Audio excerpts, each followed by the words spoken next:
Present perfect passive voice.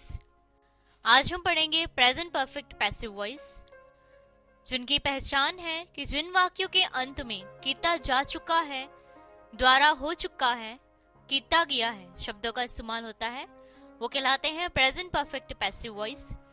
इन वाक्यों में सबसे पहले ऑब्जेक्ट, फिर हैज या हैव, फिर बीन, फिर वर्ब की थर्ड फॉर्म, फिर बाय और फिर सब्जेक्ट का इस्तेमाल करते हैं।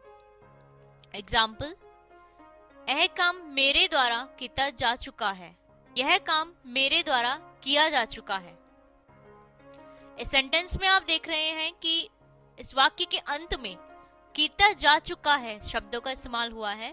जैसे कि हम पहले ही आपको बता चुके हैं कि प्रेजेंट परफेक्ट पैसिव वॉइस की पहचान है कि जिन वाक्यों के अंत में किया जा चुका है, द्वारा हो चुका है और किया गया है शब्दों का इस्तेमाल होता है, वो कहलाते हैं प्रेजेंट परफेक्ट पैसिव वॉइस, और इन्हें प्रेजेंट परफेक्ट पैसिव वॉइस के रूल्स के अकॉर्डिंग ही बनाते हैं। और इस वाक्य में भी आप देख सकते हैं कि इस वाक्य के अंत में किया जा चुका है शब्दों का इस्तेमाल हुआ है, जिससे कि पता चलता है कि ये है प्रेजेंट परफेक्ट पैसिव वॉइस, और इसे प्रेजेंट परफेक्ट पैसिव वॉइस के रूल्स के अकॉर्डिंग ही बनाएंगे। तो इसमें सबसे पहले आएगा ऑब्जेक्ट, दिस वर्क, फिर हैज, फिर बीन, फिर वर्ब की थर्ड फॉर्म डन, फिर बाय और फिर सब्जेक्ट मी का इस्तेमाल किया गया है, जिससे कि सेंटेंस बना this work has been done by me. Next example, Punjabi गाना उसके द्वारा गाया जा चुका है। पंजाबी गाना उसके द्वारा गाया जा चुका है। इस सेंटेंस में आप देख रहे हैं कि द्वारा शब्द का इस्तेमाल किया गया है, जिससे कि पता चलता है कि कोई काम किसी के द्वारा किया गया है, जिसे हम प्रेजेंट परफेक्ट पैसिव वॉइस के रूल्स के अकॉर्डिंग बनाएंगे।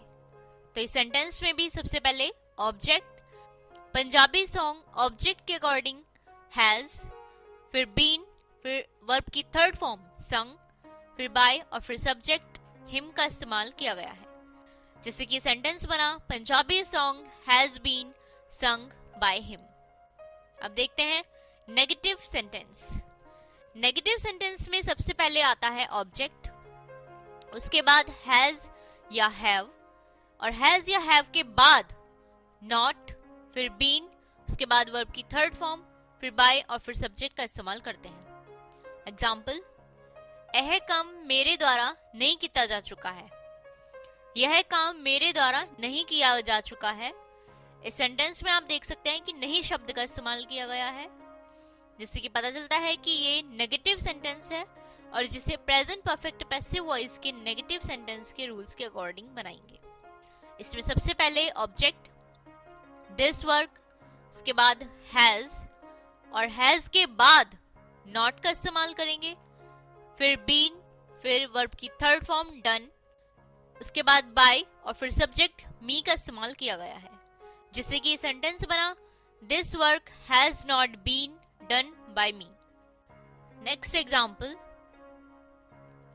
पंजाबी गाना उसके द्वारा नहीं गाया जा चुका है। पंजाबी गाना उसके द्वारा नहीं गाया जा चुका है। इस वाक्य में भी आप देख सकते हैं कि नहीं शब्द का इस्तेमाल किया गया है, जिससे कि पता चलता है कि ये प्रेजेंट परफेक्ट पैसिव वॉइस है, जिसे प्रेजेंट परफेक्ट पैसिव वॉइस के नेगेटिव सेंटेंस के रूल्स के अकॉर्डिंग ही बनाएंगे। तो इसमें सबसे पहले आएगा ऑब्जेक्ट पंजाबी सॉन्ग, उसके बाद हैज, और हैज के बाद नॉट, फिर बीन, फिर संग जो कि वर्ब की थर्ड फॉर्म है, उसके बाद बाय और फिर सब्जेक्ट हिम, जिससे कि सेंटेंस बना Punjabi song has not been sung by him। अब देखते हैं इंटेरोगेटिव सेंटेंस। इंटेरोगेटिव सेंटेंस में सबसे पहले हैज या हैव का इस्तेमाल करते हैं, उसके बाद ऑब्जेक्ट, फिर बीन, फिर वर्ब की थर्ड फॉर्म, फिर बाय और फिर सब्जेक्ट का इस्तेमाल करते हैं। अब देखते हैं एग्जाम्पल, कि यह काम मेरे द्वारा किया जा चुका है। क्या यह काम मेरे द्वारा किया जा चुका है। इस वाक्य में आप देख सकते हैं कि की शब्द का इस्तेमाल पहले किया गया है, जिससे कि पता चलता है कि ये इंटेरोगेटिव सेंटेंस है, और जिसे प्रेजेंट परफेक्ट पैसिव वॉइस के इंटेरोगेटिव सेंटेंस के रूल्स के अकॉर्डिंग बनाएंगे।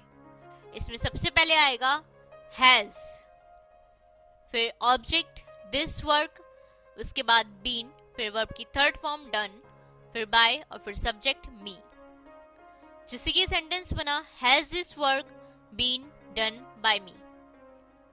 तो इन सभी एग्जाम्पल से आप समझ गए होंगे कि प्रेजेंट परफेक्ट पैसिव वॉइस की पहचान होती है कि जिन वाक्यों के अंत में कीता जा चुका है, द्वारा हो चुका है या कीता गया है, या फिर जब कोई काम किसी के द्वारा हो चुका हो या हो चुका है, उस वाक्य को प्रेजेंट परफेक्ट पैसिव वॉइस में बनाएंगे। इसमें सबसे पहले आता है ऑब्जेक्ट, उसके बाद हैज या हैव, फिर बीन, फिर वर्ब की थर्ड फॉर्म, उसके बाद बाय और फिर सब्जेक्ट का इस्तेमाल करते हैं।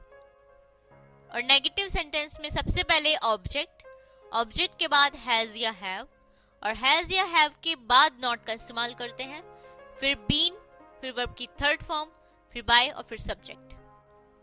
और इंटरोगेटिव सेंटेंस में सबसे पहले हैज या हैव का इस्तेमाल करते हैं, उसके बाद ऑब्जेक्ट, फिर बीन, फिर वर्ब की थर्ड फॉर्म, फिर बाय और फिर सब्जेक्ट का इस्तेमाल करते हैं। तो इसी तरीके के कम से कम 20-20 वाक्य आप अपनी प्रैक्टिस बुक में बनाइए ताकि प्रेजेंट परफेक्ट पैसिव वॉइस के सेंटेंस बनाने की आपकी अच्छी प्रैक्टिस हो सके। अब हम आपको दिखा रहे हैं कुछ एंटोनिमस।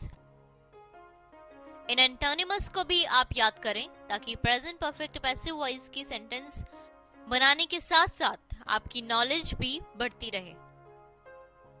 तो ये थे प्रेजेंट परफेक्ट पैसिव वॉइस।